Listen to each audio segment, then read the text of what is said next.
Welcome back, everyone. We will be commencing with our next session with Mansi Joshi and Sharda Ukra in just 2 minutes. Before that, we now bring to you a video with Snehal Pradhan and Shubhangi Kulkarni. So you attended your first coaching camp with Maharashtra team, probably the first kind of organized cricket coaching experience in your life. And from there, very quickly, you started playing for Maharashtra and started also playing for India. Can you very quickly give us an idea of that pathway from a girl who has her first touch point with the Maharashtra team and very quickly goes on to play for India? What that journey was like? I got selected for Maharashtra in the first year. Then we had an interzonal, which was the first ever interzonal which was organized. This was in 1974. And I got selected for that. After those matches, we had a camp. So I got selected for that camp. And we had an under 19 or under 25 Australia team that came down to India in 1975. And we had a camp for that. So I got selected for that. So the journey from playing from Maharashtra to India was pretty quick at that time because that was at the beginning of women's cricket. And after that, of course, there were quite a few matches which were organized. And then, the entire pathway at that time was you play for the state, you play for the zone, and you play for India. After a few years, they had the under 15 and the under 19 tournaments.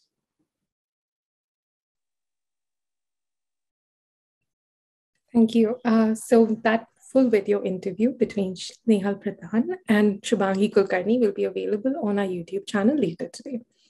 We now start with our next session for this afternoon. We have an interview between Mansi Joshi and Sharda Ukra on Ms. Joshi's journey as an elite Indian cricketer and key takeaways for young athletes. Ms. Mansi Joshi is an Indian cricketer who made her debut for the Indian national team in November 2016. Ms. Joshi plays domestic cricket for the state of Haryana and was a part of the Indian team to reach the final of the 2017 Women's Cricket World Cup. Ms. Joshi is joined by Sharda Ukra, senior sports journalist who started her career with the Midday before joining Radio Australia, The Hindu, India Today, and ESPN. She has seen India play cricket in over 9 countries, presented conference papers on Indian sport, covered 2 Olympic Games, and won the Sports Journalists Federation of India Awards for sports writing. Over to you, Ms. Ukra. Hi, Yogita. Thank you so much for that introduction. I'm delighted to be here, to be talking to Mansi, about her cricket journey. We'll be talking to each other in Hindi. There'll be a chat box on the side where you'll be getting a translation for those of you who don't speak Hindi or understand it. Mansi, hello. कैसे हैं ma'am? मैं ठीक हूँ, आप कैसे हो? बस first class बताइए.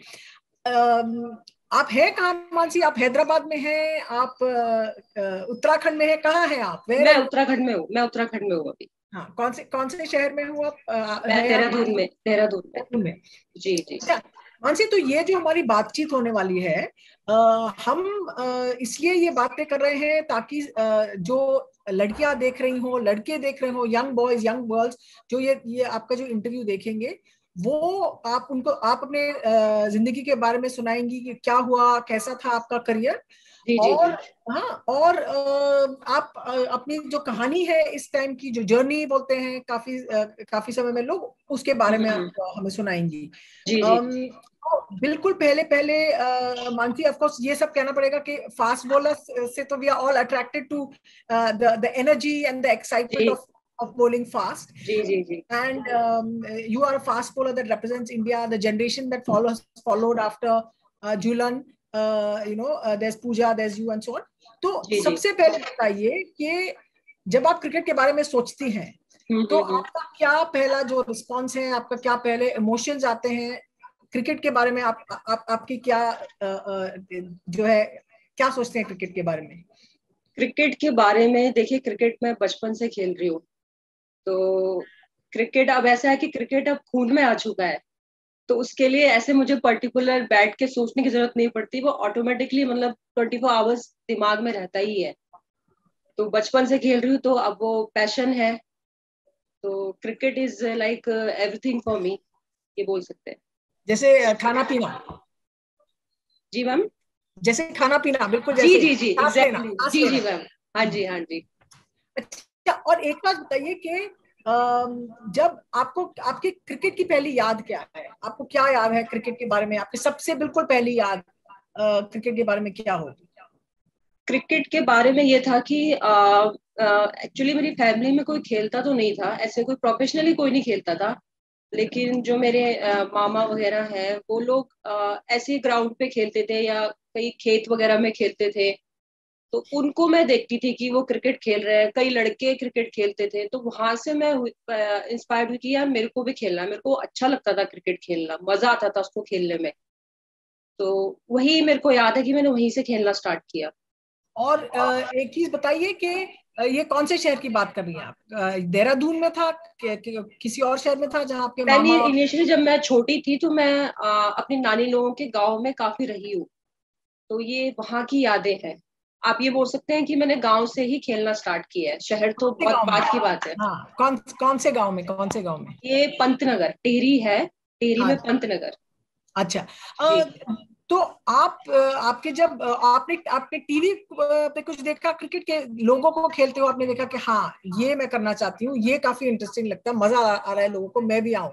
टीवी में देखा था आपने कि पहले वही आपका जो ध्यान था उसी पे था कि आप लोगों को देख रहे कि वो खेल रहे हैं? मैंने टीवी में पहले देखा था, क्योंकि जो मेरे फैमिली के लोग हैं उनको सबको क्रिकेट बहुत पसंद है। ठीक है, मतलब अगर मैच आ रहा है मेंस का तो वो देखते ही देखते थे उस टाइम पे।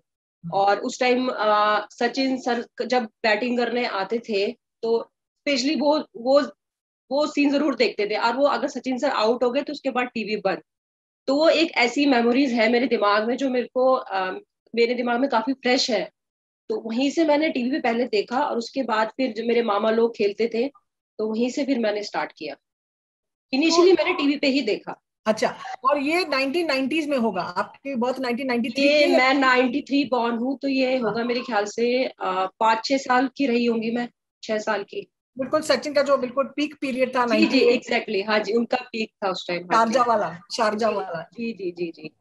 अच्छा, तो ये बताइए जब आप खेलती थी तो क्या आप लड़कों के साथ खेलती थी या कोई और लड़कियां भी थी आपके साथ? क्योंकि आप पंतनगर में हैं, गांव है, वहां लड़कियों का खेलना कूदना इतना कॉमन भी नहीं है, तो नहीं मैम, बताइए। लड़कियां तो कहीं नहीं, लड़कियां तो मैंने कभी उस टाइम पे देखी ही नहीं, मैं सिर्फ लड़कों के साथ ही खेलती थी, और जो मेरे मामा वगैरह होते थे मैं उनके साथ ही खेलती और वो क्या कहते थे आपको कि आपको जैसे कहते हैं हाँ आइए खेलिए, क्योंकि जो होता है कि काफी सारे लड़के कहते हैं नहीं हम क्यों खेले लड़कों थी। जी जी लड़कियों जी के जी जी साथ? जी।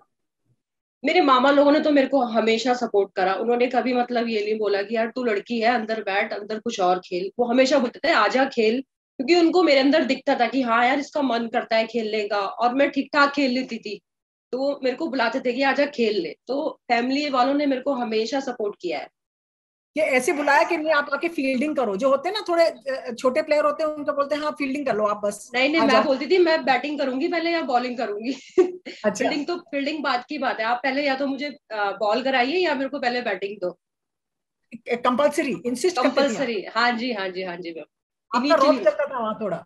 हाँ। जी जी जी हाँ जी, क्योंकि मेरे तो मामा लोग मेरे को काफी प्यार करते हैं, तो वो मतलब बात को मेरी मान लेते थे। क्या आप अपनी फैमिली में अकेली लड़की थी, कोई और लड़कियां थी आपकी उम्र के आसपास कि नहीं आप? नहीं, उस टाइम मैं अकेली थी, अकेली। अच्छा, अच्छा। जी जी हाँ। जी। और जब आपने आपके पहले कोच कौन होंगे उन्हीं मामा में से या कोई कजिन, या उन्होंने सिखाया होगा? कि क्योंकि क्रिकेट जो है उसका टेक्निक तो अजीब सा टेक्निक है, साइडवेज है पूरा गेम, टेक्निक ठीक होना चाहिए, कोई भी नहीं खेल सकता, आपको जब बॉलिंग करता है तो थ्रो नहीं कर सकते, वो आपको बेसिक्स किसने सिखाया पहले? मैम जब मैं छोटी थी, आप ये लगा लीजिए मैंने 8 या 9 साल की उम्र से खेलना स्टार्ट किया होगा। तो उस टाइम तो ऐसे मेरे को मतलब बेसिक चीजें किसी ने नहीं बताई, क्योंकि सब गांव घरों में खेलते थे। तो बस वो उस टाइम टाइम पास के लिए खेलते थे और मजे के लिए खेलते थे, उस टाइम ऐसा नहीं था कि यार कि मानसी को कहीं आगे क्रिकेट खेलना है, या उस टाइम मेरे दिमाग में भी नहीं था कि मेरे को आगे जाके कभी प्रोफेशनली खेलना है। उस टाइम में सिर्फ मजे के लिए खेलती थी, मेरे को मजा आता था। ठीक, इनिशियली मेरे को ऐसे किसी ने कुछ बेसिक चीजें नहीं बताई, लेकिन जब मैं 13-14 साल की हुई, मैंने 1-2 अकेडमी में जाके देखा, तो वहां पे उन लोगों ने मेरे को गाइड करा धीरे धीरे। कौन सी एकेडमी में गई और कैसे पहुंचे आप उस एकेडमी के पास? क्यों पंतनगर में थी एकेडमी या शहर में थी या? बताइए क्या हुआ था कि आप एकेडमी में पहुंच गई? जब मैं 13-14 साल की थी तो मेरी मम्मा उस टाइम जॉब करते थे, तो उनका ट्रांसफर हुआ था रुड़की में। ये उत्तराखंड में ही है, रुड़की एक जगह पड़ती है, वहां पे उनका ट्रांसफर हुआ था। तो मैं रही होंगी 6-7 क्लास 7th-8th में रही होंगी मैं। तो तभी एक मेरे जानने वाले एक थे, भैया थे, तो वो मेरे को एकेडमी में लेके गए थे कि देख ऐसी एकेडमी होती है, ऐसे प्रैक्टिस की जाती है, इफ यू वांट आप ज्वाइन कर लो और यहाँ से खेलना स्टार्ट करो। क्योंकि उनको पता था कि मैं सही खेल लेती हूँ, मतलब अच्छा खेल लेती हूँ। तब वो मेरे को वहां पे लेके गया, तभी वहां से बेसिक चीजें मेरी 14-15 साल की उम्र से स्टार्ट हुई। स्टांस अच्छा। वगैरह, बैटिंग का स्टांस, बॉल कैसे डालना है, ये सब। और जो कोच थे वहां, उन्होंने आपको वेलकम किया? उन्होंने कहा हाँ जी आ जाओ आप खेल लो हमारे साथ, या कुछ जैसी थोड़ी अड़चन थी कि लड़की कहाँ से आ गई? क्योंकि उस time ma'am actually tennis ball से खेलते थे ना, लेदर बॉल से नहीं था, टेनिस बॉल से स्टार्ट किया था। तो कोई टूर्नामेंट भी होना था लड़कियों का टेनिस बॉल से, 5-6 ओवर रुड़की का, 5-6 ओवर का टूर्नामेंट होता है वो होना था। तो उनको लड़कियां भी चाहिए थी, तो कोइंसिडेंसली मैं वहां पे चली गई। तो बस फिर वहीं से फिर मेरी जर्नी स्टार्ट हो गई, टेनिस क्रिकेट से मेरी जर्नी स्टार्ट हो गई। और वो दूसरी लड़कियां थी कौन? वो कहाँ से आई थी वो लड़कियां? मैम वो लोकल ही थी वहां पे, हरिद्वार की, रुड़की की लोकल लड़कियां थी वो। और कितनी थी? 11 की 11 की? और टीम का साइज छोटा था थोड़ा? 11-12 लड़कियां थी, जिसमें आधे लड़कियों को खेलना भी नहीं आता था। ऐसे ही बुला लिया? हाँ, वो सिर्फ ऐसे ही आ गई मजे के लिए। अच्छा खेलने अच्छा। वाले उसमें मेरे ख्याल से 3 या 4 रही होगी। और जो कोच था उन्होंने फिर आपसे क्या कहा कि अच्छा ठीक है लड़कियों ने खेल लिया अब जाओ घर जाओ हो गया तमाशा, कि कुछ और आपको करना चाहिए उसके आगे? उसके बाद बस वो टूर्नामेंट खत्म हो गया, तो उन्होंने बोला अगर अगर आप प्रैक्टिस के लिए आना चाहती हैं तो ये आपको मतलब फीस वगैरह देनी पड़ेगी एकेडमी की, और आपको सामान वगैरह लेना पड़ेगा, आप आइए रोज प्रैक्टिस करिए। तो देन मैंने घर जाके मम्मी को बताया कि मम्मी मेरे को प्रैक्टिस करनी है और वहां पे ये फीस वगैरह है। तो मम्मी ने उस टाइम मम्मी ने बोला कि ठीक है तुम कर लो, क्योंकि मेरी मम्मी हमेशा से ऐसे रहे हैं, मेरे को सपोर्ट करने वाले रहे हैं, कभी किसी चीज के लिए रोक टोक नहीं करी। तो उनको पता था कि क्रिकेट मैं खेलती हूँ, ठीक ठाक खेल लेती हूँ, मेरे को मजा आता है क्रिकेट खेलने में। तो उन्होंने मेरे को बोला कि ठीक है आप अब जाओ और खेलो। तो उन्होंने मेरे को फीस वगैरह दी और सामान वगैरह दिलाया, तो मैंने फिर वहां से खेलना स्टार्ट कर लिया। और जो दूसरे लड़के थे वहां जो आपके साथ आप तो अकेली लड़की होंगी, जैसे काफी सारी जो इंडियन वुमेन्स टीम की लड़कियां हैं वो अकेले लड़कों के साथ खेला उन्होंने जी जी। इसेंशियली। आपकी भी वही होती, तो फिर कैसा था उनका रिस्पांस? कैसा था जब आप आई पहली बार? आपको कुछ थोड़ा डर नहीं लगा कि आप, ये तो बड़े लड़के भी होंगे उसमें, छोटे आपकी एज को भी होंगे, और जो उम्र है 12-13, लड़कों का फिजिकल डेवलपमेंट बहुत शूट अप हो जाता है ना, लंबे हो जाते हैं, जी जी जी जी। ताकत ज्यादा आ जाती है। तो आपको कुछ नर्वसनेस नहीं हुई उसके हिसाब से कि आप बिल्कुल बेझिझक चली गई वहां? नहीं, स्टार्टिंग में मेरे को हुआ था, क्योंकि पहली बार मैं ऐसे ग्रुप में गई थी प्रॉपर अकेडमी में। मैं बहुत नर्वस थी, मैं काफी नर्वस हुई स्टार्टिंग में। लेकिन मैं धीरे धीरे बहुत जल्दी मैंने वो अडॉप्ट कर लिया, क्योंकि मैं बचपन से लड़कों में ही खेली हूँ। तो उसको मतलब उस माहौल को अडॉप्ट करने में मेरे को ज्यादा प्रॉब्लम नहीं हुई। स्टार्टिंग में बहुत डर लगा, मतलब एक हफ्ता मेरे को काफी डर लगा, लेकिन उसके बाद मैं ठीक हो गई। क्या हुआ था एक हफ्ते में? किसी ने कुछ कहा आपसे, या क्या वो टेनिस बॉल से प्रैक्टिस कर रहे थे या प्रॉपर सीजन बॉल से प्रैक्टिस कर रहे स्टार्टिंग में तो टेनिस बॉल से करी कुछ दिन, 20-25 दिन टेनिस बॉल से करी होगी, फिर धीरे धीरे लेदर बॉल से खेलना स्टार्ट करा। थे? तो आपने कहा पहले 2 हफ्ते थोड़ी नर्वस थी आप, किसी ने कुछ कहा आपसे, या आपके खुद की अंदर की जो भी कुछ टेंशन वगैरह रहा हो? मैम देखो, होता ही है, अगर आप लड़कों में पहली बार खेलने जाओ तो थोड़ा बहुत तो होता ही है, ठीक है। और कुछ लड़के ऐसे होते थे कि नहीं इसको नहीं खिलाना, अब ये लड़की है, ऐसे करके 2-3 लड़के थे जो बोलते थे। लेकिन मैं मेरे को था कि नहीं यार, मेरे को खेलना है। मेरा था उस टाइम बॉय कट भी था, हम्म। बाल मेरे छोटे ही थे उस टाइम, तो मेरे को था नहीं, मेरे को खेलना, मैं एडजस्ट कर लूंगी। तो धीरे धीरे मैंने एडजस्ट कर लिया। और ऐसी फिर लड़कियों के, जब लड़कियां जाती है खेलने, मैंने पहला जो सेशन था उससे सुनाई दिया कि जो सबसे बेसिक चीज होती है जब लड़कियां प्रैक्टिस करने जाती है लड़की को साथ में, टॉयलेट नहीं होता, कपड़े कहाँ बदलो, वो सब आपने कैसे किया? क्या हुआ कि वहाँ फैसिलिटीज थोड़ी ठीक थी तो आप कर पाई थी? मैम इनिशियली तो ऐसा मैं घर से ही मैं चेंज करके जाती थी। और राइट। कभी मतलब स्टार्टिंग में ऐसा नहीं हुआ कि वहां पे जाके चेंज करना है या वो करना नहीं है। मैं जो घर से पहन के जाती थी उस टाइम पता भी नहीं था, छोटी थी, घर से पहन के गई, उसमें खेला वेला, फिर घर आके फिर नहा के फिर चेंज करती थी। और वो स्कूल अच्छा था जहाँ मैं रुड़की में अकेडमी में प्रैक्टिस करती थी, तो वहाँ पे वॉशरूम वगैरह थे। कौन अकेडमी का नाम जरा बता दीजिए तो कि लोगों मैम वो को। एक्चुअली सेंट गैब्रियल्स अकेडमी थी, रुड़की का काफी माना जाना वो स्कूल है, तो वहां पर मैं जाती थी। और आपको कब ये पता चला कि आप फास्ट बॉलर ही, आपका जो स्ट्रेंथ है वो ही है? मैम आपको फास्ट बॉलिंग तो ये लगा लीजिए आप खून में ही है मेरे। मैं जब 7-8 साल की थी ना, तो मैं मतलब जब मैं बॉल भी डालती थी ना, तो ऐसे स्पिन नहीं डालती थी, मैं तेज भाग के आती थी और तेज थ्रो बॉल डालती थी। तो ये लगा लीजिए मुझे फास्ट बॉलिंग तो मुझे बचपन से ही करनी थी, मेरे को प्यार है फास्ट बॉलिंग से। उस टाइम मैं शोएब अख्तर को देख के मैं बहुत इंस्पायर्ड भी, मैचेस जब आते थे तो मैं देखती थी उनको, वो इतनी दूर से भाग के आ रहे हैं और फिर बॉल डाल रहे हैं, और बैट्समैन को कितनी प्रॉब्लम हो रही है खेलने में, तो वो मेरे को काफी अच्छा लगा यार कि फास्ट बॉलिंग करो और ऐसे बैट्समैन को डराओ।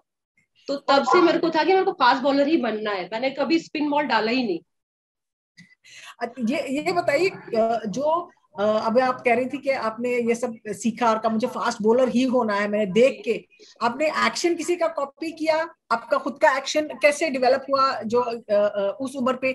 लड़कों को अब आप फास्ट बॉलिंग करेंगी तो आपको लगा कि नहीं मुझे तो पिटाई होगी, उसकी उस बात का कोई डर वर था कि बिल्कुल बिल्कुल भी नहीं, नहीं? मेरे को स्टार्टिंग में याद है, मैंने 8-9 साल की उम्र में जब खेलना स्टार्ट किया ना, तो मैं फास्ट बॉलिंग करती थी और ऐसे थ्रो बॉल डालती थी, क्योंकि उस टाइम छोटी थी, ऐसे पता नहीं था कि प्रॉपर हाथ घुमा के बॉल डालना है, पता होता नहीं था। हाँ, तो ऐसे ही मैं थ्रो बॉल डालती थी। और उसके बाद मेरे को याद है, मैंने शोएब अख्तर का एक्शन में कॉपी करने की कोशिश करती थी। बढ़िया। तो और इनफैक्ट ब्रेट ली का भी मेरे को अच्छे से याद है। तो मेरे को ना इनफैक्ट जिन लड़कों के साथ में खेलती थी 10-12 साल की उम्र में, तो वो मेरे को अख्तरनी बोलते थे, मुझे अभी क्या? भी याद। हाँ, अख्तरनी, अख्तरनी। अख्तर नहीं या हाँ, सुना? अख्तरनी, अख्तरनी एग्जैक्टली। हाँ, अच्छा, तो फीमेल शो। हाँ हाँ, जी, हाँ जी, हाँ जी, हाँ जी। अच्छा, वो था जी आपका जी जी नाम। जी जी जी अच्छा। जी। हाँ। और तो जो फिट फास्ट बॉलिंग के लिए तो फिर आपका एक्शन कब डेवलप हुआ कि ये रूकी वाले जो एकेडमी थी उसमें आपको ठीक एक्शन हो गया, प्रॉपर लीगल बॉल डालना आपको सिखाया आपने? आपको क्या ये लगा कि बॉडी पे बहुत लोड होता है, ये कब आप सब समझ पाई कि जो आपको इतना पसंद था वो मुश्किल भी होता है? वो ये सब आपको अंडरस्टैंडिंग कब आई आपके मैम उसमें? एक्शन मेरा डेवलप हुआ होगा जब मैंने रुड़की में वो अकेडमी जब मैंने ज्वाइन करी ना, उसके मेरे ख्याल से एक तो बात भी बहुत पुरानी हो गई, तो शायद 8-9 महीने बाद मैंने अपना एक्शन डेवलप किया होगा। मतलब तब मेरे को एक होता ना, अकेडमी में जाते हो प्रॉपर, वहां पे आपको गाइडेंस मिलती है कि हाँ ऐसे बॉल डालना है, तो वहां पे मेरे को प्रॉपर गाइड किया गया कि ऐसे पूरा हाथ घुमा के बॉल डालनी है। तो तब मैंने स्टार्ट करा। और ये 13-14 साल की उम्र की बात होगी। बाकी बॉडी को कैसे फिट रखना है और वो जो लोड है, वो ये सब मेरे को काफी बाद में पता लगा, जब मैं अच्छा प्रोफेशनल क्रिकेट खेलने लग गई। उसके बाद मेरे को पता लगा कि वर्कलोड क्या होता है, और ये सब बॉडी को इंजरीज से कैसे बचाना है, और फिटनेस कैसे करनी है, किस तरीके की फिटनेस करनी है, ये मेरे को काफी बाद में जब मैं प्रोफेशनली अच्छे से खेलने लगी तब मेरे को पता लगा। इनिशियली मैं सिर्फ अपने मजे के लिए खेलती थी, क्योंकि मेरे को बहुत अच्छा लगता था क्रिकेट खेलना, मजा आता था क्रिकेट खेलने में, पैशन था वो। इनफैक्ट वुमेन्स क्रिकेट का भी इंडियन टीम है वुमेन्स क्रिकेट की भी, मेरे को मेरे ख्याल से बहुत बाद में पता लगा, शायद 14-15 साल की उम्र में मेरे को पता लगा ये। हाँ, मैं यही पूछने वाली थी कि आपको वुमेन्स क्रिकेट की क्या इंफॉर्मेशन थी कि है ऐसी टीम जिसमें मैं खेल पाऊं? और जब आप बड़ी हो रही थी तो आपको कोई फीमेल एथलीट आपकी याद में है या जहन में है कि हाँ आपने नोटिस किया कि अच्छा, क्रिकेट नहीं कोई और स्पोर्ट भी होगा? आपको कुछ उसका उसका कोई कनेक्शन है, आपको कुछ मेमोरी है उस टाइम की? जी हाँ जी मैम, मैं बचपन से ना क्रिकेट तो मैं खेलती थी, लेकिन मेरे को एथलेटिक्स में भी बहुत मेरे को मजा आता था। मैं 100 मीटर, 200 मीटर और लॉन्ग जंप ये सब भी खेलती थी। तो शायद मैं ऐसी रही होंगी 5th या 6th क्लास में रही होंगी मैं। तो जब मैं रुड़की गई तो मेरा 5th क्लास में एडमिशन हुआ। तो वहां से मैंने एथलेटिक्स में भी मैंने ज्वाइन किया, और मैं 100 मीटर, 50 मीटर, स्टार्टिंग में जब छोटी थी तो 50 मीटर का रेस हो गया, फिर बाद में 100 मीटर, फिर लॉन्ग जंप वगैरह मैंने ये सब स्टार्ट करा। और साथ साथ में मैं क्रिकेट भी खेलती रही। पढ़ाई में मैं सच कहूँ, पढ़ाई में मेरे को कोई इंटरेस्ट नहीं था, मेरे को पढ़ाई नहीं करनी थी, ठीक है। तो कई बार मैं स्कूल भी नहीं जाती थी खेलने के चक्कर में, कि नहीं मम्मी मेरे को आज ग्राउंड जाना है। मैं मम्मी को झूठ बोलती थी, मम्मी आज स्कूल में ये चल रहा है, वो चल रहा है, पढ़ाई नहीं होगी, तो मेरे को क्या फायदा स्कूल जाके से, अच्छा मैं खेल लेती हूँ। तो मैं कई बार स्कूल भी नहीं जाती थी। और फिर स्कूल के टीचर, जब मैं पढ़ती थी ना, तो मैं एक्चुअली, मेरा स्कूल में काफी नाम था। मैं 100-200 मीटर में मेरा मेडल था। ठीक, तो मेरा स्कूल में काफी नाम था। तो जो मेरे पीटीआई सर हुआ करते थे, वो ना मेरे को घर में भी आते थे बुलाने के लिए कि मानसी आप स्कूल क्यों नहीं आ रहे हो, स्कूल आओ। अच्छा। अब उनको कौन बताया कि मेरे को क्रिकेट खेलना होता है, क्योंकि उस स्कूल में लड़कियों का क्रिकेट नहीं था उस टाइम, लड़कियां इतनी क्रिकेटर्स नहीं मिलती थी। तो मैं स्कूल में जाती थी तो वहाँ क्रिकेट नहीं होता था, वहां सिर्फ एथलेटिक्स ही होता था, और मेरे को खेलना होता था क्रिकेट। तो मैं स्कूल बंक करके फिर मैं क्रिकेट भी खेलती थी, और साथ ये साथ में एथलेटिक्स भी कर रही थी। ये जो आप क्रिकेट खेलती थी, तो कोई लड़कियों की टीम तो नहीं होगी, तो कौन आप एकेडमी के टीम में खेलती थी कि क्या था? बस लड़कों के साथ ही, जहां मैं रहती थी वहां आसपास लड़के क्रिकेट खेलते थे, उनके साथ खेल लेती थी, या कभी कभी अकेडमी में जाके खेल लेती थी, क्योंकि अकेडमी भी ऐसा फॉर्मल प्रॉपर मैच अकेडमी नहीं चलती थी। ऐसा कोई फॉर्मल मैच नहीं था आपके पास नहीं खेलने मैम, के लिए? नहीं नहीं नहीं। तो आपको आप एथलीट भी रही हैं, और आपने क्रिकेट भी खेला है। आपको किसी तो विमेन्स क्रिकेट के बारे में आपने कब सुना कि है एक ऐसी टीम, मैं इसमें कर सकती हूँ? आपका, क्योंकि उस उम्र में आपने कहा आप 8-9 क्लास में, आपका सपना क्या होगा कि आप क्रिकेट खेल के फिर क्या करेंगे? मैम मेरे को था कि जैसे मैंने आपको बताया, मैं एथलेटिक्स में भी थी। तो मेरे को जब तक मेरे को पता नहीं था कि विमेन्स क्रिकेट की टीम है, तब तक मेरा ये ड्रीम था कि मेरे को लाइफ में कुछ अचीव तो करना है। क्योंकि मैंने अपने आसपास टीवी में बहुत देखा था लोगों को, मतलब लोग कोई कुछ बड़ा क्रिकेटर है, कोई किसी फील्ड में है, तो मैं इंस्पायर्ड होती थी कि यार मेरे को लाइफ में करना कुछ जरूर है, चाहे मैं स्पोर्ट्स में करूँ। बाकी मेरे को एक पुलिस में जाने का भी बहुत शौक था। तो मेरे को ये दो था, तो मेरे को पुलिस में अच्छी जॉब करनी है, अच्छा खूब बड़ा उसमें नाम कमाना है, या मेरे को स्पोर्ट्स में जाना है। तो एथलेटिक्स में जब तक मेरे को क्रिकेट का नहीं पता था, तब तक मेरे को था कि चलो मैं एक अच्छी एथलीट बन जाऊंगी। लेकिन जब मेरे को पता लगा कि क्रिकेट की टीम है विमेंस की, ये मेरे को पता लगा 13 या 14 साल की उम्र में, मेरे को पता लगा होगा। उसके बाद बस मैंने ठान ली कि अब मेरे को इंडियन टीम में जाना है, मेरे को इंडिया रिप्रेजेंट करना है। आपने और पहले इनिशियली मैंने, हाँ जी, इनिशियली मैंने सबसे पहले नाम मैंने सुना मिताली दी का और झुलंदी का, मैंने नाम सुना। और पहला मैच कौन सा देखा आपने, विमेन्स का मैच? पहला मैच देखा। यहाँ तक मेरे को याद है, 2015-16 में वर्ल्ड कप हुआ था इंडिया में, T20 वर्ल्ड कप हुआ था शायद, तो मैंने वो देखा था, मेरे को ध्यान है। और ये जो आप कह रही है कि आप एथलीट होना चाहती थी, क्योंकि एथलेटिक्स में आपके लिए प्रॉपर वो पाथवे होगी कि आप एथलेटिक्स में जाके आपको या तो पुलिस की नौकरी मिलेगी या किसी और चीज की नौकरी मिलेगी, उसका ऑप्शन था, है जी ना? तो इसलिए जी आपने सोचा कि आप एथलेटिक्स कर सकते हो और उसमें कुछ करियर हो सकता है आपका उसके जी बाद। जी जी जी जी जी। लेकिन क्रिकेट का जो भूत सवार था वो हुआ ही नहीं, वो उतरा ही नहीं बिल्कुल। बिल्कुल नहीं मैम, वो भूत वो बचपन से चढ़ा हुआ था, और बस जब मेरे को पता लगा कि हाँ टीम भी है, तब वो जो भूत था एकदम वो पैशन भी बन गया कि यार अब तो खेलना ही है, इंडिया की जर्सी मेरे को पहननी है। आपकी मदर आपकी मदर का बहुत बड़ा रोल रहा है आपके जी जी। अपब्रिंगिंग में और आपके जो कॉन्फिडेंस और सोच में, उसके बारे में बताइए कि उनका क्या रोल था? आपके मामा जी ने भी, आपने कहा कि मामा जी भी आपको बहुत प्यार करते थे, तो आप खेले उन लोगों का। आपकी मदर का क्या रोल था? क्योंकि इसका बहुत बड़ा हिस्सा होता है, पर्टिकुलरली जब लड़कियां स्पोर्ट्स लेती हैं, तब मदर का बहुत बड़ा रोल होता है। आप अपनी अपब्रिंगिंग के बारे में और अपनी मदर के बारे में कुछ बताइए। मदर का आप ये मान सकते हैं कि मेरी लाइफ की जो फर्स्ट इंस्पिरेशन है वो मेरी मदर ही है। तो उनसे ही उन्होंने मेरे को बहुत गाइड किया। एक्चुअली वो जॉब करते थे बाहर, जैसे जॉब करने चले गए, वो जाते थे सुबह 8-9 बजे चले जाते थे, और दिन में आते थे, उनका फील्ड वर्क का काम था। तो मेरे को मन में कई बार, जब मैं 10-11 साल की मैं बात बता रही हूँ, तो मेरे को लगता था यार मम्मी जॉब करने जा रही है, कई बार सुबह 5 बजे भी जाती थी। तो मेरे को तो था यार मम्मी सुबह जॉब करने जा रही है, दिन में आती है, और उनका खाने पीने का भी ऐसे ही रहता है, तो यार मेरे को कुछ ऐसा करना चाहिए कि उनको जॉब ना करनी पड़े, मैं करूं, मैं उनकी रिस्पॉन्सिबिलिटी लूं। तो वो मेरे दिमाग में बहुत रहता था, ठीक है। और मम्मी ने मम्मी ने मेरे को लड़कों के साथ खेलने से कभी मना नहीं करा कि यार तू लड़कों के साथ मत खेल, लड़कियों के साथ खेल, या कोई लड़की वाला गेम खेल, कभी नहीं उन्होंने मेरे को बोला। तो इनफैक्ट, लड़कियों वाला हाँ जी, कभी नहीं, नहीं, कभी मना ही नहीं करा उन्होंने। हाँ, वो ये जरूर बोलते थे कि यार तू क्या सुबह से शाम तक बाहर ही रहती, क्योंकि मैं दिन भर में क्रिकेट खेलती रहती थी स्कूल बंक करके। तो वो बोलते थे भाई तेरे को खाने पीने की होश नहीं है, तू क्या क्रिकेट खेलती रहती है, वो ये जरूर बोलते थे, लेकिन उन्होंने मना कभी नहीं करा कि नहीं तेरे को क्रिकेट नहीं खेलना। कभी मना नहीं करा। और जो आसपास की जो आपकी उम्र की लड़कियां होंगी उनसे आपकी दोस्ती थी, वो आपसे क्या बातें कहती थी? लोग, जो ये होता है ना कि लोग क्या कहेंगे, तो वो जो लोग सारे थे आसपास वो कुछ कहते थे कि नहीं? नहीं मैम, एक्चुअली उस टाइम लड़कियां मेरी दोस्त थी ही नहीं, मैं लड़कों के साथ ही खेलती थी, है ना। तो लड़कों के साथ ही खेलती थी, लड़कियां मेरी दोस्त थी नहीं। और मम्मी को मतलब मैं मोहल्ले वाले जो बोलते ही हैं, देखो लोगों का काम, कुछ तो लोग कहेंगे, लोगों का काम है कहना, ये तो है ठीक। तो मैं इस बात पे बिलीव करती हूँ। तो अगर मम्मी को कोई कुछ कहता भी था तो एक्चुअली मेरी मम्मी का ऐसा है कि वो ज्यादा किसी से मतलब नहीं रखते, उनका ऐसा होता था। तो अगर कोई कुछ कह भी रहा है तो उनको मतलब नहीं होता था, भाई उसको उसको खेलने का मन है, उसको खेलने दो, तुम्हारा क्या जा रहा। तो वो ऐसे वो बोलते थे। स्टडी वो स्टडी की कुछ चिंता नहीं करती थी कि भैया पढ़ाई करो, शादी होने वाली है, शादी करोगी क्या, कुछ सीखो, खाना पकाना, वो जो सब होता है ना, लड़कियों का प्रेशर बढ़ता रहता है उनका, करीब 16 साल की उम्र के बाद, 15-16 साल की उम्र के बाद, उससे भी पहले शायद। नहीं मैम, ये शादी का तो स्पेशली उन्होंने मेरे को कभी नहीं बोला।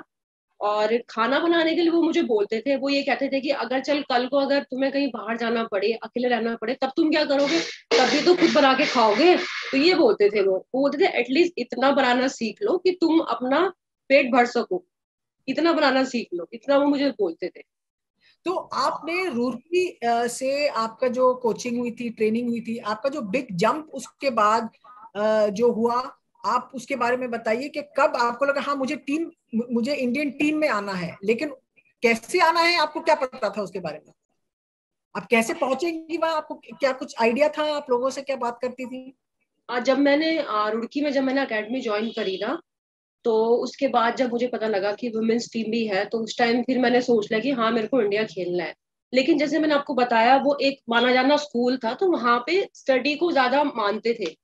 ठीक, तो एकेडमी बहुत कम चलती थी, मतलब कभी कभार एकेडमी चलती थी, तो वहां पे मेरी प्रॉपर प्रैक्टिस नहीं हो पाती थी। तो जो वहां पे जो मेरे सर थे, फिर वो मेरे को यमुनानगर लेके गए, हरियाणा में। वालिया सर है वहां पर एक, तो वो पीटीआई थे। तो वो मेरे को यमुनानगर लेके गए हरियाणा टीम के ट्रायल के लिए। उस टाइम में थी 16 साल की रही होंगी मैं, 16 या 17। कितना मैम दूर होगा रुड़की हरियाणा? से ट्रेन से जाओ तो 2 आवर्स लगते हैं। 2 आवर्स? हाँ जी, हाँ जी। तो अच्छा। वो मेरे को लेके गए, मैं शायद 16 या 17 साल की मैं रही होंगी। तो वो मेरे को, वालिया सर है, वो मेरे को लेके गए यमुनानगर में। उन्होंने मेरा, मैं फर्स्ट टाइम ट्रायल के लिए गई वहां पे। एक मैंने ट्रायल दिया और मेरा सिलेक्शन हो गया। तो उसी साल मैं अंडर 19 खेली, और उसी साल मैं सीनियर हरियाणा टीम भी खेली। तो वहां से मेरी जर्नी स्टार्ट हुई। लेकिन ये जो वालिया सब थे, ये आए कैसे आपकी लाइफ में? उन्होंने देखा कहा आपको? क्या वो रुड़की के कॉलेज में थे, स्कूल में थे? क्योंकि ये इतनी चांस की बात हो जाती है कि ये सब एक के बाद एक चीजें होनी चाहिए, वरना अगर कोई था नहीं वहां, अगर कोई एकेडमी नहीं होती वहां, अगर बड़ा स्कूल नहीं होता, अगर आप पंतनगर में ही रहते, तो जी फिर जी क्या जी होता आखिर करेगा, है ना? तो जी जी जी। मैम वो एक्चुअली जहाँ मैं प्रैक्टिस करती थी इनिशियली, जब मैं गई सेंट गेम्स एकेडमी में, तो वहाँ पे वालिया सर आते थे। उनको कुछ सैलरी वगैरह मिलता होगा, तो वो 2 आवर्स की प्रैक्टिस करवाने आते थे। तो वहां पे उन्होंने मेरे को देखा था कि यार हाँ, इस लड़की में कुछ बात है, कि ये लड़की इंडिया खेल सकती है। मुझे अभी भी याद है, उन्होंने मेरे को कहा था कि यार तेरे में वो बात है, तू प्रैक्टिस कर, तू इंडिया खेल सकती है।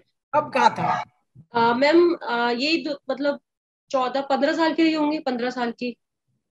तो तब वो कभी कभी आते थे, प्रैक्टिस करवाते थे मेरे को, और मैं वहां पे प्रैक्टिस करती थी। लेकिन मैं आपको बताया ना, वो वहाँ वो ऐसा स्कूल था कि मतलब स्टडी को ज्यादा प्रेफरेंस देते थे, कि स्टडी पहले है। तो प्रैक्टिस वहां पे बहुत कम होती थी। तो उसके बाद वो मेरे को यमुनानगर लेके गए, वहां पे मेरी सिलेक्शन हो गई, मैं हरियाणा टीम के लिए मैंने वहां से खेलना स्टार्ट करा। लेकिन जब मैं रुड़की आती थी ना प्रैक्टिस के लिए, तो मेरे को वहां पे प्रैक्टिस नहीं मिल प्रॉपर एक प्रैक्टिस नहीं मिल पाती थी। एक होता है ना कि कैसे प्रॉपर नेट्स करने हैं, बॉलिंग करनी है, फिटनेस करनी है।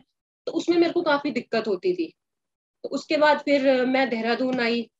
आ, मेरे देहरादून में मौसी रहते थे, तो मैं मौसी से मिलने कभी कभी आती थी। ठीक। कितना दूर था रुड़की से देहरादून? आप मैम लोगों को टू आवर्स बताइए, टू आवर्स ट्रैवल ही है, कर। 2 आवर्स बाय बस। ओके, ओके, हाँ। तो मैं मासी से मिलने आती थी कभी कभी। तो एक बार मैं 2013 में शायद आई होंगी। 2013 में मैं मासी से मिलने गई, और 2013 में मासी से मिलने आई। वहां पे एक स्कूल है, सेंट जोसेफ एकेडमी। तो मैं वहां पे ऐसे, वहां पे ना कोई टूर्नामेंट हो रहा था लड़कियों का, तो मैं ऐसे ही चली गई। तो मैं वहां पे गई, मैंने बॉलिंग कराई। और ऐसे मेरे दोस्त से जानने वाले, उन्होंने मेरे को बुला लिया कि मानसी आ जा, यहाँ पर एक टूर्नामेंट हो रहा है, तू आके खेल ले। ये मैं रही हूँ। टेनिस बॉल की प्रॉपर लेदर बॉल वाला tennis ball ma'am leather ball से। उस टाइम मैंने हरियाणा टीम ज्वाइन कर ली थी, मैं 17 साल की रही होंगी शायद, पता नहीं, इतना ही कुछ आसपास। तो 17-18 साल की रही होंगी मैं। तो उसके बाद मैं सेंट जोसेफ अकेडमी में आई, मैंने वो मैच खेला। तो वहां पे मेरे को फर्स्ट टाइम मेरे कोच मिले, जो मेरे भी करंट कोच है, मिस्टर वीरेंद्र सिंह रौतेला। तो वो उस अकेडमी, वो स्कूल में पीटीआई है ना। तो उन्होंने मेरे को खेलते हुए देखा, उन्होंने मेरे को बोला आप कहाँ पे रहते हो? मैंने कहा सर मैं रुड़की में रहती हूँ। तो बोले कहीं से खेलते हो? मैंने कहा हाँ जी सर, मैंने अभी हरियाणा टीम ज्वाइन करी है, मेरे को 2 साल हरियाणा टीम में हो गए हैं, 2 साल शायद मेरे को हो गए थे। तो बोले कि प्रैक्टिस अच्छे से होती है? मैंने कहा नहीं सर, प्रैक्टिस का थोड़ा इशू है, मेरे को प्रॉपर प्रैक्टिस नहीं मिल पाती। तो बोले कि ठीक है, आप ऐसा करो कि आपके पेरेंट्स क्या करते हैं? मैंने कहा मैं रुड़की में ही रहती हूँ, वहीं पे जॉब करते हैं वो। तो बोले कि ऐसा हो सकता है कि आप देहरादून में शिफ्ट हो जाओ। तो फिर मैंने सोचा कि यार देहरादून में शिफ्ट, मैंने कहा सर मैं बात करूंगी। तो मैंने कहा सर क्यों? बोले आप यहाँ पे आ जाओ, आपके अंदर वो है कि आप इंडिया खेल सकते हो, आप एक अच्छे बॉलर हो, आप बॉडी भी आपकी मतलब ऐसे एथलीट वाली है, फिट लगते हो, तो आप आ जाओ। तो मैंने कहा ठीक है सर, मैं मम्मी से बात करूंगी, मैं आ जाऊंगी। फिर मैंने मतलब मैं वापस गई, रुड़की गई। मैंने मम्मी से बात करी, मैंने कहा मम्मी मेरे को वहाँ पे एक सर मिले थे और वो मेरे को बोल रहे हैं कि आप देहरादून में शिफ्ट हो जाओ, यहाँ पे आपकी अच्छी प्रैक्टिस हो सकती है। तो मैंने मम्मी को बोला, फिर मम्मी ने बोला यार अब रुड़की छोड़ के वहां शिफ्ट होना कैसे होगा, मेरा वहां पे ट्रांसफर नहीं होगा। तो मैंने कहा मम्मी ट्राई कर लो आप एक बार। तो उन्होंने अपने ऑफिस में बात करी, तो ऑफिस वालों ने उनको देहरादून के लिए मना कर दिया, ट्रांसफर के लिए, कि देहरादून नहीं हो सकता, उत्तरकाशी हो सकता है। ठीक, तो उत्तरकाशी देहरादून से है, उत्तरकाशी प्रॉपर पहाड़ों में है। ठीक, और मेरे ख्याल से देहरादून से होगा 5 आवर्स का रास्ता होगा। 5 आवर्स। हाँ जी। तो मेरी मम्मी ने मेरे को बोला कि ऐसा करते हैं, रुड़की में वैसे भी जॉब वॉब का ऐसे ही चल रहा है, यहाँ पे कुछ खास है भी नहीं, मैं अपना ट्रांसफर उत्तरकाशी करवा लेती हूँ, वहां पे जॉब का अच्छा है, तू अपनी मासी के साथ रह ले। मेरे मासी वहां पे रहते थे। तो देहरादून। जी हाँ जी। तो मैंने कहा ठीक है। मेरे लिए स्टार्टिंग में बहुत मतलब, क्योंकि मैं मम्मी के साथ ही रही हूँ बचपन से, और उनसे अलग होना मेरे लिए बहुत बड़ा डिसीजन था वो, मेरे को बहुत बुरा भी लग रहा था। लेकिन कहीं ना कहीं मेरे को था कि यार मम्मी कब से जॉब कर रहे हैं, मेरे को कुछ उनके लिए करना है, और मेरे को इंडिया रिप्रेजेंट करना है, मेरे को अपना ड्रीम पूरा करना है, तो मेरे को ये स्टेप लेना पड़ेगा। तो ये लगा लो दिल पे पत्थर रख के मैं देहरादून शिफ्ट हो गई।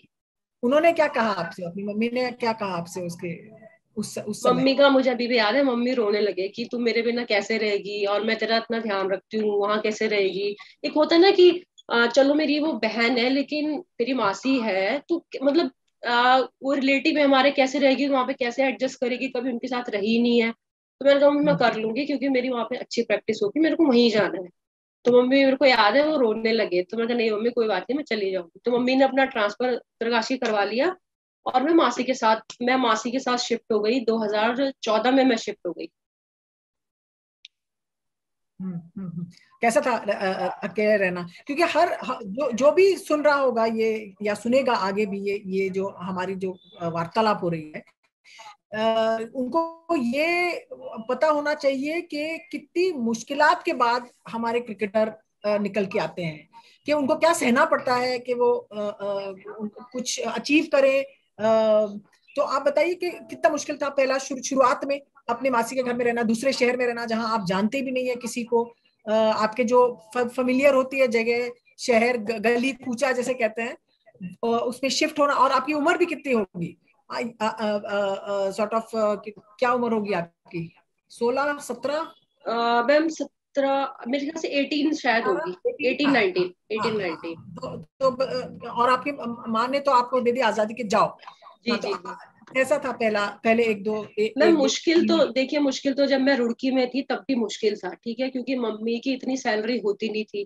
ठीक, मम्मी सुबह ऑफिस चले जाते थे और दिन में आते थे, तो कई बार क्या होता था कि अब मेरे को खाना बनाना भी इतना आता नहीं था, और कई बार घर में सब्जी वगैरह भी नहीं होती थी। तो मैं क्या करती थी, एक मैगी का पैकेट ले लिया 10 रुपए का, वो मैगी खा के मैं अपना कर लेती थी। कई बार मैं दिन में ग्राउंड जाती थी, तो मैं कितनी बार मतलब भूखे पेट भी मैं ग्राउंड गई हूँ, कई बार मैं सिर्फ मैगी खा के भी मैं ग्राउंड गई हूँ। तो मुश्किल मेरे को स्टार्टिंग से हुई है, फाइनेंशियली भी हुई है मेरे को प्रॉब्लम।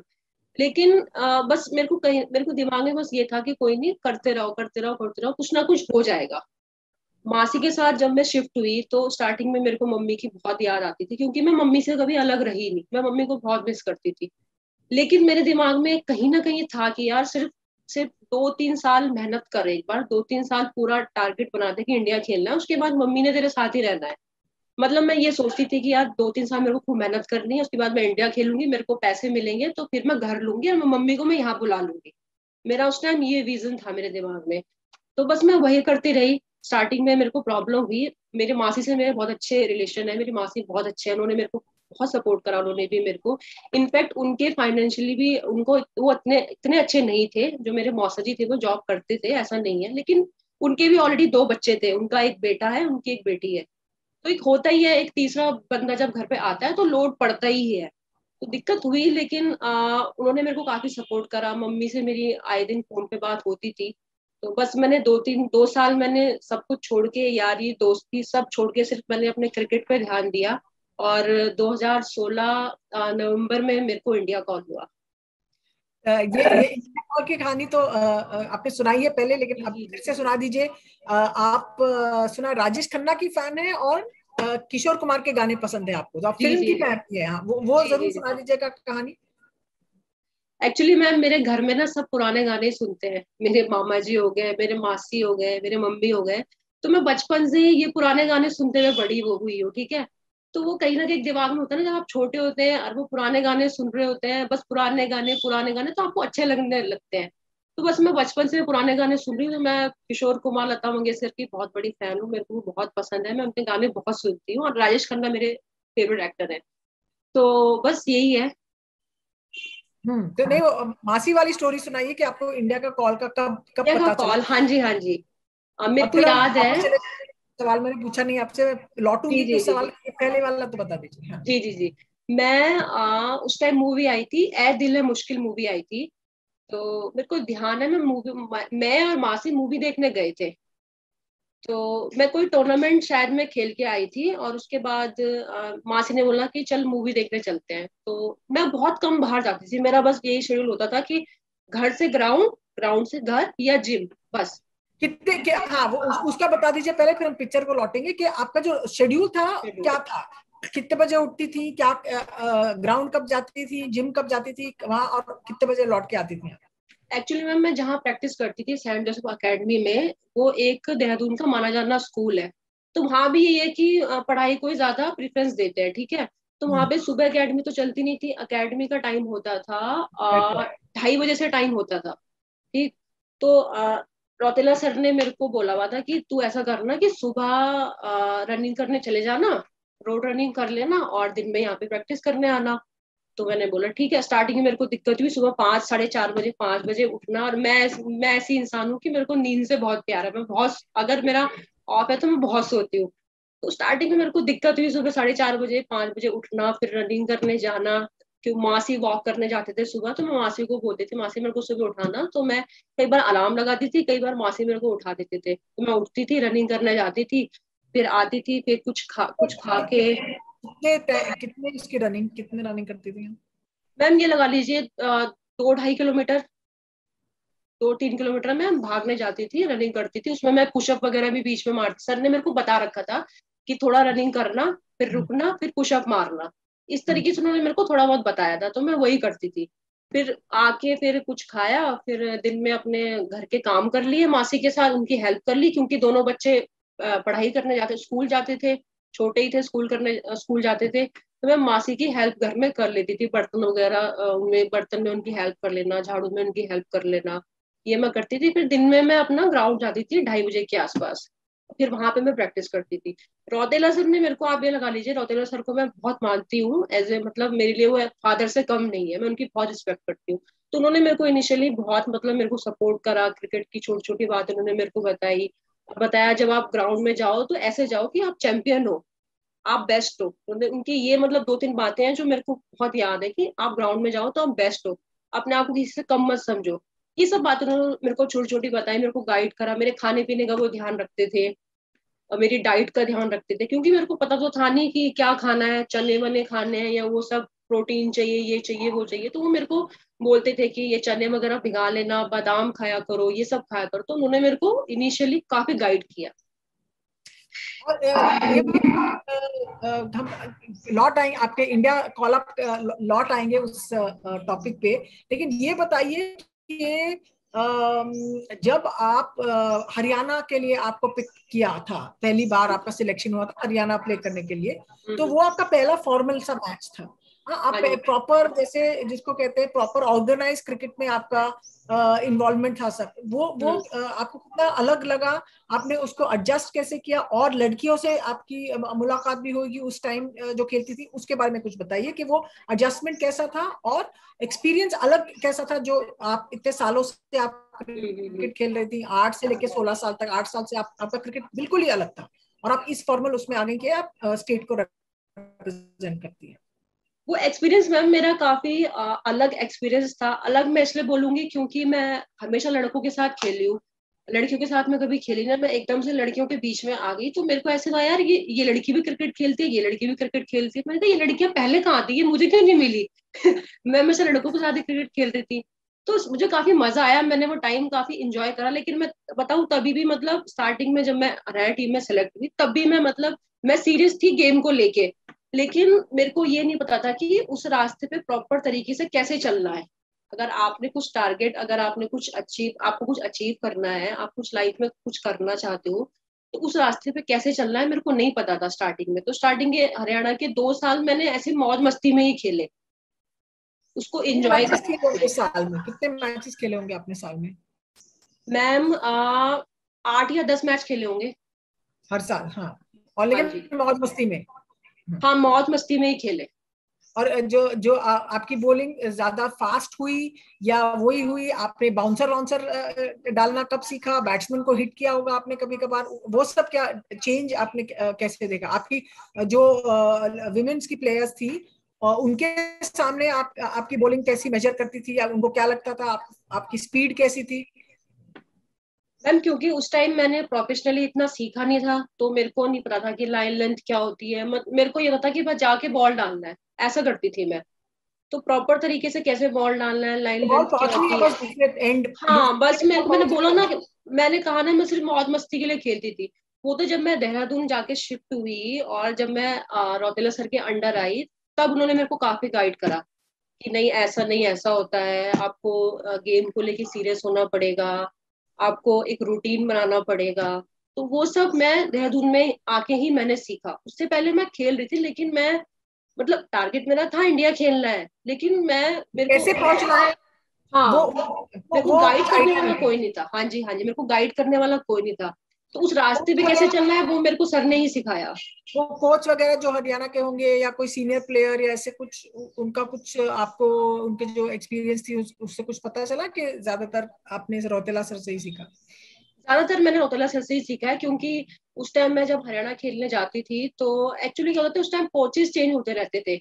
अभी इस साल कोई कोच है तो नेक्स्ट ईयर कोई कोच होगा, ये सब चलता था उस टाइम। तो इतना मेरे को ध्यान नहीं है, लेकिन स्टार्टिंग में भी हरियाणा टीम ने मेरे को बहुत सपोर्ट करा, क्योंकि उस टाइम कई बार ऐसा होता था कि 3-3 4-4 मैच में कंटिन्यू जैसे परफॉर्म नहीं करा, तो कभी भी मेरे को उन्होंने प्लेइंग 11 से बाहर नहीं करा स्टार्टिंग में। तो उन्होंने हमेशा मेरे पे भरोसा बनाए रखा और अपना हाथ मेरे ऊपर रखा, तो मैं कंटिन्यू वहां से खेलती रही। तो वहां से भी मेरे को, हरियाणा टीम से भी मेरे को बहुत सपोर्ट मिला है। तो सेंटर कहाँ, लाली में खेलती थी या जी मैम, कहाँ लाली में, खेलती लाली में, हाँ जी मैम। थी? फास्ट बॉलर का ही ग्राउंड है वो? जी जी जी, हाँ जी हाँ जी, वहाँ का विकेट फास्ट बॉलर के लिए ही है, अच्छा विकेट है। पर लेकिन हमारे वहाँ पे सिर्फ प्रैक्टिस मैचेस कभी कभार होते थे, बाकी हमारे मैचेस बाहर ही होते थे। आज हिमाचल में हो गए, और पंजाब में हो गए, दिल्ली में हो गए। लाली में हमारे मैच बाद में होते थे, 2-4 मैच हो गए। और तो जब आप देहरादून पहुंची, आपने देखा कि कुछ अलग हमको करना है एक्सेल करने के लिए, इम्प्रूव, हमारा जो लोग देखेंगे मेरा क्रिकेट, तो वो सब आपको कितना टाइम लगा होगा, अगर हम टाइम पीरियड को देखें कि कितना समय लगा आपको ये सब सीखने में, कैचअप करने में जिसको कहते हैं? मैम आप ये लगा लीजिए, जब मैं रुड़की में थी तो मैं सिर्फ वहाँ क्या होता था कि मैं दोस्तों के साथ घूमना, दिन भर क्रिकेट खेलना, मैं यही करती थी। मतलब मैं इतना सीरियस नहीं थी। पढ़ाई को लेकिन थैंक यू। पढ़ाई को थैंक यू, पढ़ाई मैंने कहा भाई हमसे ना हो पाएगी पढ़ाई, ऐसा था। तो जब मैं देहरादून आई तो देहरादून आप ये कह लीजिए कि एक मेरी लाइफ का बहुत अच्छा एक पेज था वो, वहीं से मेरी लाइफ काफी चेंज हुई। क्योंकि सबसे पहले क्या होता है कि अगर आपको लाइफ में कुछ, मैंने पहले भी जैसे बोला कि लाइफ में कुछ अचीव करना है तो आपको सीरियस होना पड़ेगा, मजाक मस्ती में नहीं चलेगा। लाइफ को एंजॉय करना वो अलग चीज है, लेकिन अपने टारगेट को लेके सीरियस होना वो अलग चीज है। तो वो देहरादून में ही आके हुआ। सर एक बार क्या हुआ मेरे को याद है, स्टार्टिंग में जब मैं देहरादून में गई तो ये स्टार्टिंग में मेरे ख्याल से स्टार्टिंग की 6 महीने की बात हो गई है। मतलब मेरे को 6 मंथ मेरे को देहरादून में हो गए थे, मैं प्रैक्टिस जा रही थी। तो एक बार सर ने मेरे को बोला कि क्योंकि एकेडमी के जो स्कूल के जो लड़के हैं वो इतने होते नहीं थे, वो होते थे कि वो पढ़ाई वाले होते थे सारे, उनको सिर्फ पढ़ाई करना होता था। तो उन्होंने, सर ने मेरे को बोला कि मैंने दूसरी एकेडमी से 3-4 लड़के बुला रखे हैं, वो तेरे को बॉल डालेंगे। क्योंकि रोतेला सर कहते थे कि तू बैटिंग भी कर सकती है, तो उन्होंने मेरे को बैटिंग भी सिखाई, तू अच्छी बैटिंग भी करती है। तो बोले कि मैंने ना 3-4 लड़के बुला रखे हैं, ऐसा मेरे को ध्यान है कि तू, मतलब उन्होंने मेरे को टाइम दिया शायद 4 बजे तू ग्राउंड आ जाना, 3:30-4 बजे। तो मैंने कहा हाँ जी सर मैं आ जाऊंगी। तो उस दिन पता नहीं क्या हुआ, मैं लेट हो गई। मैं ग्राउंड में मेरे ख्याल से आधा घंटा लेट पहुंची, ठीक है। मैं लेट पहुंची ग्राउंड में, और सर ने मैंने सर को विश किया, सर गुड इवनिंग, सर ने मतलब जवाब ही नहीं दिया। यार पता नहीं क्या हो गया, मैंने आपको बताया ना मैं इतनी सीरियस नहीं थी। तो पता नहीं क्या हो गया, सर विश नहीं दे रहे। तो मैंने एक दो लड़कों से बात करी ना, सर को क्या हो गया, कह रहे सर बहुत गुस्से में है, सर ने आपको दी थी, सर ने आपको कितने बजे बुलाया था। मैंने कहा यार सर ने मेरे को शायद 3:30-4 बजे बुलाया होगा, मैं 4:30 बजे ग्राउंड पहुंची हूँ। तो सर मेरे को कहते कि ऐसे नहीं चलेगा, तुम क्या, मैं तुम्हें टाइम, पहले तुम्हें टाइम का पक्का होना पड़ेगा, मैंने तुम्हें कितने बजे बुलाया, तुम कितने बजे आ रहे हो। मैंने कहा सर सॉरी मैं लेट हो गई। कि नहीं, शायद उस दिन सर का मूड पहले से भी खराब था, तो वो सारा मेरे पे उतर गया। नहीं, सर ने बोला नहीं, सर ने मेरे को ग्राउंड से फायर कर दिया कि अब सेंट जोसेफ के गेट के अंदर आने की जरूरत नहीं है, सर ने मेरे को ऐसे बोला। मेरे को इतना बुरा लगा, मैंने कहा यार, मुझे रियलाइज हुआ कि मुझसे गलती हुई है, तो अब सर को मनाना तो है ही, क्योंकि मैं ग्राउंड तो छोड़ के जाऊंगी नहीं। ठीक। तो मैंने क्या करा, मैंने अपना बैग बैग रखा साइड में, मैं रनिंग करने चली गई, ठीक है।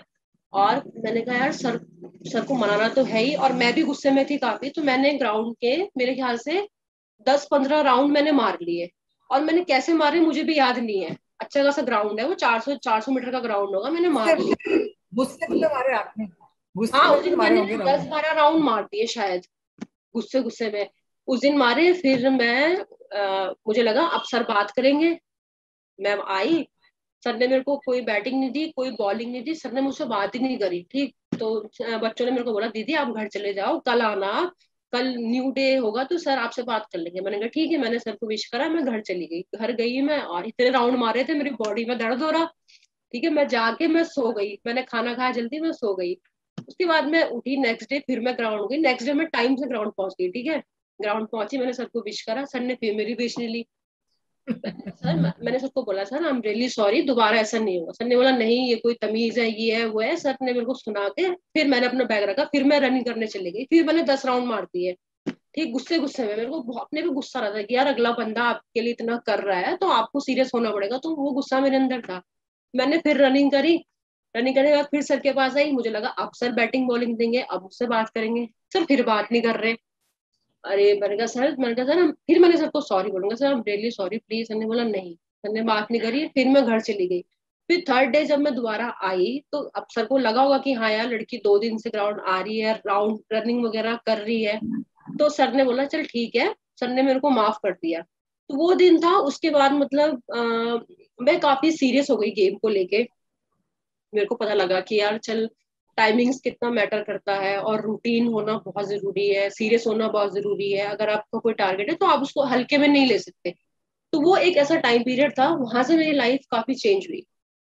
कि 2 दिन 3 दिन आपको बिल्कुल सर की डांट पड़ी, और आपने बहुत पता नहीं 30 किलोमीटर तो भागे होंगे अरे उस मैम मुझे, उन आपको पता है उसके नेक्स्ट एक वीक तक मेरे पैर नहीं उठे। मुझे सर मेरे को कह रहे, सर बोलते अच्छा मैं ऐसे ये मत सोच कि मैं तेरे को देख नहीं रहा था, तूने राउंड मारे मेरे को पता है, लेकिन बेटा ऐसे नहीं भागते, एक तरीका होता है भागने का, थोड़ी ना कि तुम आ रहे हो भाग रहे हो कंटिन्यू 2 दिन भाग रहे हो, बॉडी में दर्द तो हो गई। नेक्स्ट एक वीक तक मेरे हाथ पैर नहीं उठ रहे थे बिल्कुल भी। तो इंडिया का सिलेक्शन बताइए, इंडिया का सिलेक्शन की खबर आपको कैसे मिली, और उस अभी जो आपके लाइफ का जो अगला फेज है वो तब शुरू हुआ होगा, और उसमें भी उसके चैलेंजेस अलग हैं, हुए हैं आपके साथ, उसके बारे में बताइए। हाँ, हम गए थे, ए दिल है मुश्किल मूवी देखने गए थे हम, मैं और मासी गए थे। हाँ, वो टॉपिक चेंज हो गया था। तो हाँ हाँ तो हम मूवी खत्म हुई, और मूवी खत्म होते हम बाहर निकले, मेरे को ध्यान है मैं स्कूटी की पार्किंग में खड़ी थी। ठीक, तो मेरे को ना वेदा दी का मैसेज आया, welcome to the Indian cricket team. मैंने मैसेज देखा, मेरे को लगा कि शायद उन्होंने मुझे गलती से मैसेज कर दिया है, मेरे को ऐसे लगा। तो मैंने उनको आपको पता था मैसेज, सिलेक्शन हो रहा है? हाँ, आपको मेरे को हो रहा पता था कि मुझे है? भरोसा था कि मैं इंडिया खेलूंगी। मुझे हम्म। पता था मैं इंडिया खेलूंगी, क्योंकि मैं मेहनत भी कर रही थी। ठीक, और मैं एक दो साल से कंटिन्यू डोमेस्टिक में परफॉर्म भी कर रही थी। उससे पहले हमारे जोन के मैचेस हुए, उसमें भी मैंने परफॉर्म किया था, तो मेरे को पता था मैं इंडिया खेलूंगी। लेकिन मैंने ये एक्सपेक्ट नहीं किया था कि इतनी जल्दी, मतलब अभी मेरे को कॉल आ जाएगा। तो 2016 नवंबर की बात है, नवंबर दिसंबर की बात है, उनका मुझे मैसेज आया। मैंने कहा दी क्या बोल रहे हो आप? कह रहे अरे तेरे को नहीं पता, तेरी सिलेक्शन हो गई है। उन्होंने मेरे को लिंक भेजा जिसमें टीम अनाउंस हुई। वेस्ट इंडीज आया हुआ था, इंडिया, वेस्ट इंडीज इंडिया आया हुआ था, तो उसमें स्क्वाड में मेरा नाम था। तो मेरे को बहुत खुशी, मैंने मासी को बोला कि मासी मेरी इंडियन टीम में सिलेक्शन हो गई है। मासी के एकदम आंखों में आंसू कि सच में? मैंने कहा हाँ। फिर सबसे पहले मैंने अपनी मम्मी को कॉल करा, मैंने कहा मम्मी मेरी इंडियन टीम में सिलेक्शन हो गई है। नहीं, मैंने नहीं, मासी ने कॉल करा। मैं तो एकदम शॉक में थी यार, मतलब एक कहता ना, एक रिलीफ जो मिलता है, वो रिलीफ मुझे मिला था। तो इनफैक्ट मेरी आंखों में आंसू थे। तो मासी ने मेरी मम्मी को कॉल करा कि एक्चुअली मेरा घर का नाम हिमानी है। हिमानी। हाँ जी। तो कहते कि हिमानी का ना इंडियन टीम में सिलेक्शन हो गया, और वहां से मम्मी फोन पे रो रहे हैं कि हाँ वो लड़की ने मेहनत भी करी है, चलो फिर भगवान का शुक्रिया अदा करा, ये सब। फिर मैंने सर को कॉल करा, रौतेला सर को कॉल करा। रौतेला सर उस टाइम घर पे थे, वो उन दिनों शायद बारिश वारिश हो रही थी, तो ग्राउंड शायद बंद था उस दिन, तो सर घर पे थे। तो मैंने सर को कॉल करा, तो सर भी बहुत खुश हुए। तो वो टाइम भी बहुत, मतलब वो अभी भी वो टाइम बिल्कुल मेरे आंखों के सामने है। तो कितना मेरे को रिलीफ मिला था। अब बताइए कि इंडिया इंडिया टीम में आप खेली हैं, आपकी इंजरीज हुई हैं, तो वो जो एडजस्टमेंट है बिल्कुल स्टेट से इंटरनेशनल खेलने में, उसमें कितना बड़ा फासला है, और जो यंग क्रिकेटर्स हैं उनको कैसे पार करना चाहिए वो फासला, वो क्या सीख सकती हैं? आप क्या बताएंगी उनको, अगर ऐसे कुछ उनका एक्सपीरियंस है, अगर वो आपसे पूछे कि हमको बताइए कि हमको क्या करना है उस फासले को पार करना, और जब आप वहां पहुंच जाए तो एडजस्ट कैसे करना, आपको किस चीज के लिए तैयार होना चाहिए, वो सब। मैम सबसे पहले तो आपको गेम को लेके सीरियस होना पड़ेगा, ठीक है? गेम नहीं, चाहे कुछ भी, अगर लाइफ में आप कुछ करना चाहते हो तो सबसे पहले आप उसको लेके सीरियस हो जाइए कि हाँ मेरे को लाइफ में ये करना है और मैं करूंगी। इनफैक्ट जब कई बार ऐसा स्टार्टिंग में, जब मैं हरियाणा खेली ना, तो स्टार्टिंग में जैसे एक साल मैंने परफॉर्म, कई बार ऐसा भी हुआ कि मैंने एक साल परफॉर्म नहीं करा। ठीक, मैं आपको बताया ना, पर मेरे को टीम से कभी उन लोगों ने ड्रॉप नहीं करा, हरियाणा टीम ने कभी मेरे को ड्रॉप नहीं करा। उनको मेरे पे भरोसा था, उन्होंने मेरे को खिलाते रहे। ठीक, तो एक सेल्फ बिलीव होना बहुत जरूरी है। मेरे अंदर वो सेल्फ बिलीव हमेशा से रहा है। मैंने खुद की काबिलियत पे, कहते हैं ना, खुद की काबिलियत पे यकीन करना, वो मेरा हमेशा से रहा है। तो मेरा सबसे पहले मैसेज तो ये रहेगा कि खुद पे यकीन करना बहुत जरूरी है। लोग डाउट करेंगे, लोग आपको जज करेंगे, लेकिन आपकी जर्नी, आप क्या करते हो, आपकी सोच क्या है, वो सिर्फ आपको पता होती है। लोग आपको सिर्फ जज कर सकते हैं, ठीक है? तो लोगों का जजमेंट छोड़ के सिर्फ खुद पे यकीन रखिए, और के टारगेट को लेके सीरियस हो जाइए, आप कर सकते हैं। और रही इंडियन टीम में जब मैं आई तो स्टार्टिंग में मैं खुश तो थी बहुत, इनफैक्ट बहुत खुश थी, मेरे घर वाले बहुत खुश थे। तो जब मैं इंडियन टीम में आने के बाद, मेरे को स्टार्टिंग में पता नहीं था ना कि कैसे ट्रेनिंग करते हैं ये वो। तो वहां पे जब हमारे सर थे, उस टाइम मैम थी हमारी, तो उन्होंने गाइड करा कि ऐसे ऐसे करना है। स्टार्टिंग में अच्छा लगा कि यार इतने बड़े बड़े प्लेयर्स के साथ ड्रेसिंग रूम से शेयर करना है। मिताली दी का नाम सुना था, जुलन दी का नाम सुना था, इतना बड़ा नाम है वो, तो एक था कि यार चलो उनके साथ ड्रेसिंग रूम शेयर करने का मौका मिलेगा। तो स्टार्टिंग में काफी मजा आया, काफी उन लोगों ने वेलकम भी काफी अच्छा करा। कुछ ये नहीं था कि कभी ये नहीं हुआ कि जूनियर प्लेयर है, नई प्लेयर है तो उसको कुछ नहीं, हमेशा उन्होंने अपने अपने अपनी तरह ही समझा, हमेशा सपोर्ट करा, हमेशा समझाया कैसे खेलना है, कैसे करना है। तो अच्छा रहा, वो काफी मजा आया। जैसे एक सबसे मुश्किल वाली आपकी फेज जो इंडिया क्रिकेट में हुई है, वो आपकी इंजरी हुई होगी, उसके जी बारे जी। में जरा बताइए कि उससे आपने कैसे कोप किया, कैसे आप दूसरों से कहेंगी जो जो स्लाइटली यंगर लड़कियां हैं कि वो कैसे अपने आप को संभाल के रखें, उस एक्सपीरियंस के बारे में बताइए कि आपने क्या क्या सीखा उसमें से और क्या और लोगों को आप बताना चाहेंगे। मैम इंजरी तो देखिए पार्ट ऑफ गेम है, ठीक है। कभी कोई ऐसा प्लेयर कोई है ही नहीं जो कभी इंजर्ड नहीं होता, ठीक। इंजरी पार्ट ऑफ गेम है, लेकिन उस इंजरी में आप खुद को, उस इंजरी से आप क्या सीखते हैं और खुद की बॉडी कैसे डेवलप करते हैं, खुद पे ध्यान देना बहुत जरूरी होता है, वो कैसे करता है वो मैटर करता है। मेरे को अभी 2017 वर्ल्ड कप के बाद बांग्लादेश एक टीम आई हुई थी यहाँ पे, है ना। तो उसमें फिर जिन लोगों को वर्ल्ड कप में ज्यादा चांसेस नहीं मिले या उससे पहले ज्यादा चांसेस नहीं मिले, तो बोर्ड ने हमें वहां भेज दिया। बांग्लादेश जब आया हुआ था, ये शायद गुंटूर में मैच हुए थे या कहाँ हुए थे, तो वहां पे मेरे को इंजरी हो गई नवंबर दिसंबर में, 2017 की बात है ये। उसके बाद मैं एनसीए चली गई रिहैब के लिए, वहां पे मेरा 7-8 महीने रिहैब चला है। तो वो टाइम भी मतलब मेरे लिए, क्योंकि उस टाइम क्या था, इतनी बड़ी इंजरी मेरी लाइफ की वो पहली इंजरी थी। उस टाइम मैं पीक पे भी थी, अच्छा बॉल डाल रही थी, सब कुछ सही चल रहा था। तो वो मेरे लिए टाइम, वो भी मैं कहूंगी मेरे लिए काफी इनिशियली काफी खराब टाइम था। मेरे को ये लगता था यार मैं अभी कभी दौड़ पाऊंगी कि नहीं दौड़ पाऊंगी, क्योंकि मैं स्टार्टिंग के 2 महीने ठीक से चल भी नहीं पाती थी। तो मेरे को इतना मैम मेरे को नी का हुआ था इशू, सॉरी, हाँ, नी का इशू मेरे को हुआ था। तो मेरे को स्टार्टिंग में मैं चल भी नहीं पाती थी, स्वेलिंग होती थी दोनों नीज में। तो मेरे को था यार कि पता नहीं मैं कभी दौड़ पाऊंगी नहीं दौड़ पाऊंगी, स्टार्टिंग में काफी दिक्कत हुई। लेकिन मैं, मेरे आसपास ऐसे लोग हैं, मेरी मेरी फैमिली कह लो, और मैं, मेरे ज्यादा दोस्त नहीं है, 2-4 गिने चुने दोस्त हैं, लेकिन वो जितने भी हैं हमेशा उन्होंने इतना सपोर्ट करा, इतना इनकरेज किया है। और तो इंजरीज मेरे को उसके बाद भी हुई, लेकिन मैंने कभी भी खुद पे बिलीव, खुद का बिलीव कभी हटने नहीं दिया। तो वो बिलीव मैंने हमेशा रखा, और जो भी मेरे को इंजरीज हुई उस टाइम पीरियड में जो मैं सीख सकती थी वो मैंने सीखा, कि मेरे को कैसे अपनी बॉडी पे ध्यान देना है, कैसे इंजरीज से बचना, क्योंकि इंजरीज तो पार्ट ऑफ गेम है, हमेशा होती रहेंगी, लेकिन कम से कम कैसे होनी है हमें वो ध्यान रखना है। और ये जो आपने कहा था कि आपका सपना था, आपको लगता है अभी आपका सपना पूरा हुआ है या नहीं हुआ है? आप क्या करना चाहती हैं आगे? मैम अभी मैं ये नहीं कहूंगी कि मेरा सपना, सपना मेरा था इंडिया खेलना, ठीक। मैं इंडिया खेली, मैंने उसके लिए मेहनत भी करी। और मैं मेरे को ये लगता है कि मैं अभी सीख रही हूँ, है ना। अभी मेरी जर्नी अभी पूरी नहीं हुई, अभी मैं सीख रही हूँ। मैं कोई भी मैं टूर्नामेंट में जाती हूँ इंडिया के लिए, जब खेलना जाती हूँ तो मैं हर टूर्नामेंट से कुछ ना कुछ सीखती हूँ, ठीक है। फिर उस पर आगे वर्क करती हूँ, तो अभी मैं सीख रही हूँ। और रही मेरी अभी फ्यूचर प्लान्स, ये है कि मेरे को अभी इंडिया के लिए ज्यादा से ज्यादा मैचेस मेरे को खेलने हैं, और मेरा सबसे बड़ा ड्रीम है वर्ल्ड कप, ठीक। वो वर्ल्ड कप मैं बताऊं 2017 में जो हम हारे ना, मतलब हारे तो खैर क्या, उसके बाद वुमेन्स क्रिकेट कितनी चेंज हो गई आपको भी पता है। लेकिन मैम वो दिन है, और आज का दिन है, कोई ऐसा दिन नहीं जाता जब मेरे को वो ध्यान नहीं आता, वो वर्ल्ड कप जो हमारे हाथ से गया। सीरियसली मैं आपको बता रही हूँ, कितने दिन लगे आपको लोगों से बात करने के, उस दिन के बाद बिल्कुल अपने आप को बात करने के? अच्छा ठीक है, थोड़ा नॉर्मल वापस हो, कितने दिन लगे होंगे? मैम जब वो मैच जब खत्म हुआ तो उस दिन हम, मेरे ख्याल से ड्रेसिंग रूम में 2-3 घंटे तो हम ड्रेसिंग रूम में ही थे, ठीक।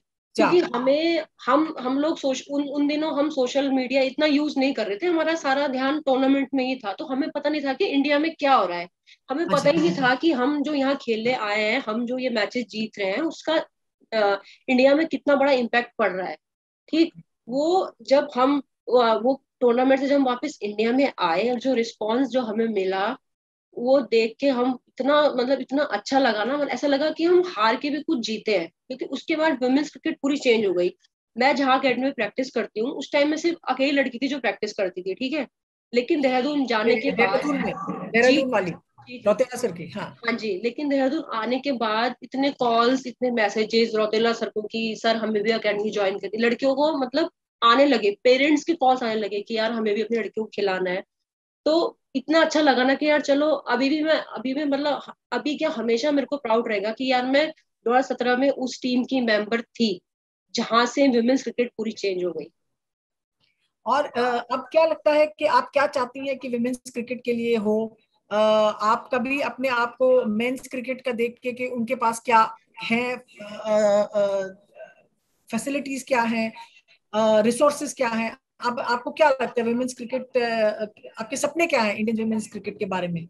मैम आई थिंक अब विमेंस क्रिकेट अब काफी इम्प्रूव हो रही है, ठीक है। पहले जो सिचुएशन थी, अब जो सिचुएशन है बहुत फर्क है पहले से।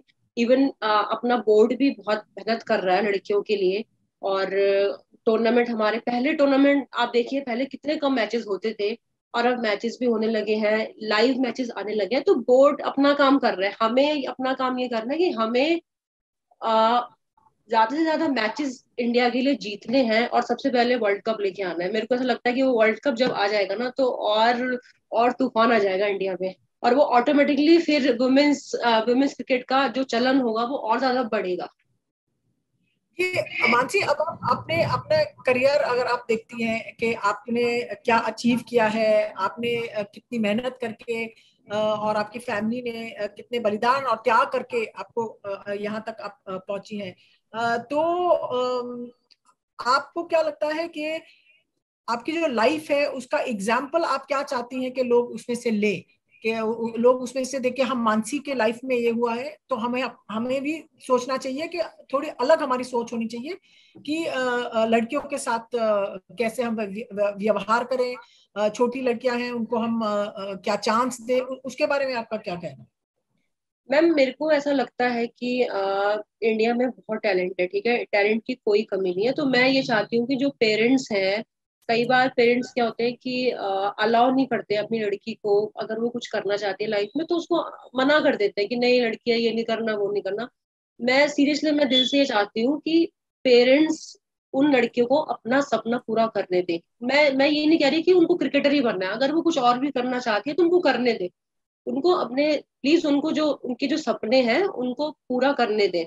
नहीं पूरे होंगे कोई बात नहीं, उनको कुछ तो एक्सपीरियंस मिलेगा ना वहां से।